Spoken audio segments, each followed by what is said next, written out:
Selon l'arrêté octobre 2009, dans le Code de l'environnement, une zone humide, c'est une zone où l'eau stagne de manière temporaire mais assez prolongée ou de manière permanente. Il y a des positions topographiques, il y a aussi des formations géologiques et des types de sols et la flore qui permettent de caractériser une zone humide. On part avec une cartographie des zones humides potentielles, les ZHP, et notre but c'est d'aller voir ces zones humides potentielles et de les caractériser, de voir si elles sont vraiment humides ou pas humides. Donc si on arrive et qu'il y a une belle végétation, on va faire un relevé floristique. Ensuite on va traiter ce relevé pour voir si c'est bien d'habitat de zone humide. Si la végétation n'est pas là, dégradée, en mauvais état, là dans ce cas-là on fait un sondage à l'intérieur à main et on va essayer de délimiter à peu près quand même jusqu'où va cette zone humide pour avoir une cartographie la plus précise possible.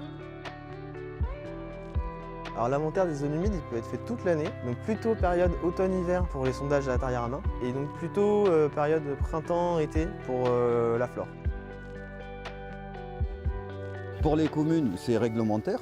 Donc aujourd'hui, les communes doivent faire l'inventaire des zones humides pour les préserver quand elles ont une fonction écologique. Parce qu'elles ont un rôle important. Le premier, c'est la biodiversité. Le deuxième, c'est le stockage de carbone, parce qu'elles stockent davantage de carbone. Le troisième, c'est l'épuration de l'eau. C'est un patrimoine qu'il faut préserver. Les zones humides, c'est une ressource incroyable au niveau de la préservation de la qualité de nos eaux, en quantité et en qualité. On a ce qu'on appelle des réunions de groupes d'acteurs locaux, constitués par la mairie. Ça peut être des chasseurs, des agriculteurs, des citoyens de la commune, des gens qui connaissent bien le territoire. Et pendant cette réunion, on leur présente ce que c'est que l'inventaire des zones humides, comment ça va se dérouler.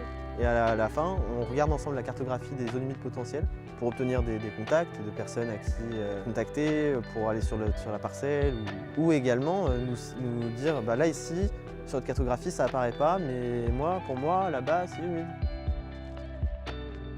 Le danger de ne pas identifier les zones humides, c'est tout simplement le risque qu'elles continuent de disparaître comme ça l'a été depuis de nombreuses décennies. On continue de drainer, de remblayer, d'artificialiser, de détruire en fait. Donc, le danger c'est qu'elles disparaissent.